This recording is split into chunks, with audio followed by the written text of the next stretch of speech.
Саламатсыздар ма көрермендер, қалайсыздар? Бүгін сіздерге өте дәмді қазан кебаптың жасалу барысымен бөлісетін боламын.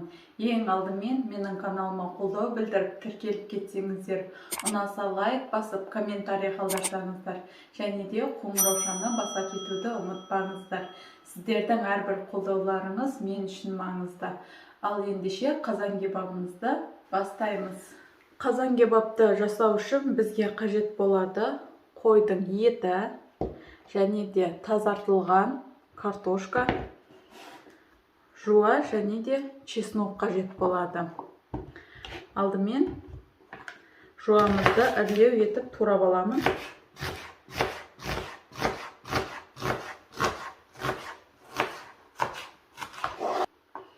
Чеснокты да тура осылай әрлеу етіп, оны да турап шығамын. Сушеный түрін қолдансаңыздар да болады. Немесе осындай свежий түрін қолдансаңыздар да болады.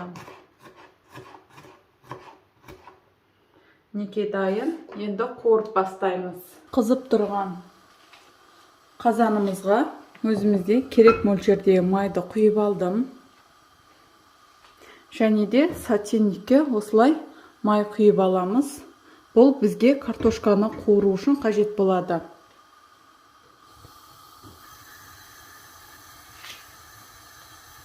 Майымыз қызғаннан кейін етімізді саламыз. Етті барлығын салғаннан кейін осындай жарты кесе суды еттің үстіне құямын. Бұл бізге етіміздің жұмсақ, бұл пісуіне көмегі көп тиеді. Уайымдамаңыздар, суы міндетті түрде тартылады. Еттің де өзінің суы бөлінеді. Бірақ осылай құйсақ етіміз дәмді әрі жұмсақ болып піседі. Осылай барлығын батырып, қазанның бетін жауып қоямыз. Етіміз бұқтырылып жатқан аралықта картошкаларымызды қызартып қуырып аламыз. Бауырсақты қуырғандай, тура солай картошканы да қуырамыз, қып-қызыл қылып.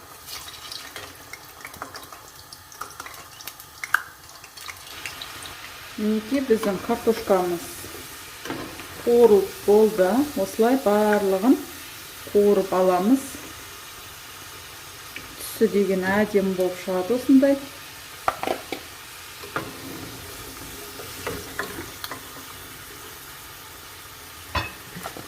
Мінекей біздің етіміздің суы тартылды. Енді майға қуырылып жатыр. Етті қып-қызыл етіп қуырып аламыз, қызартып. Осы қуырылып жатқан аралықта мен дәмдеуіштерін қосып жіберемін. Кинза, тұз, кристалл тұзы, аздаған бұрыш. Барлығын еттің үстіне осылай қосып шығамын. Және де барлық етке тию үшін жақсылап араластырамын.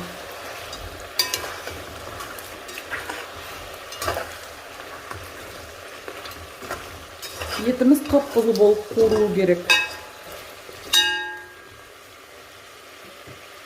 Бетін жауып қоямыз.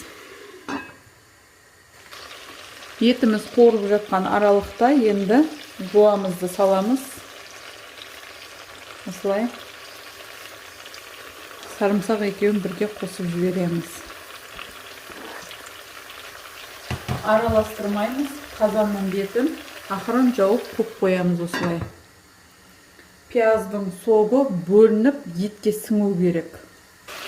Міне пиязымыз уже солыңқырады. Енді араластыра берсек болады. Оттың астын осы уақытта баяулатамыз.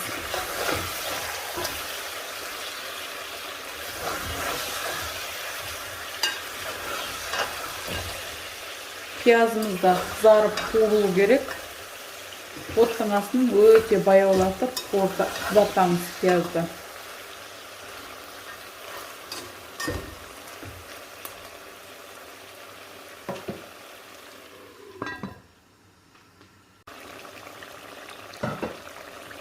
Пиязымыз жақсылап қуырылды. Енді бір рет араластырып жіберіп, үстіне қып-қызыл болып қуырылған картошкамызды салып, өте баяу отта жарты сағат бұқтырамыз. Мүлдем араластырмаймыз. Тура осылай қойып бұқтырамыз. Жарты сағат болу керек. Сонда картошкамыз да етіміз де өте дәмді әрі сочный болып шығады. Картошканың бетіне татымына қарай аздап тұз қосып жіберсеңіздер болады.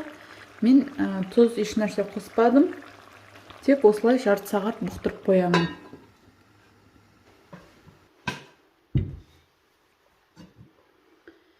Мінекей, біздің тамағымыз дайын болды. Енді ыдысымызға сала берсек болады. Осылай бір араластырып жібереміз жақсылап.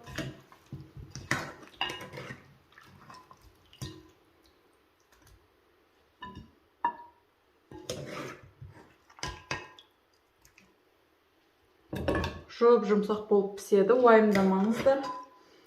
Менің рецептіммен сіздер де жасап көріңіздер. Керемет қазан кебапты кешкі асқа дайындап берсеңіздер болады.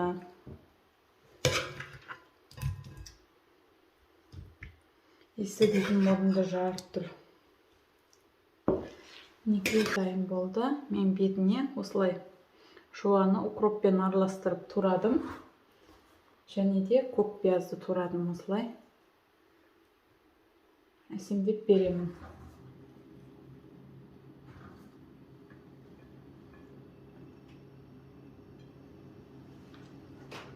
Міне.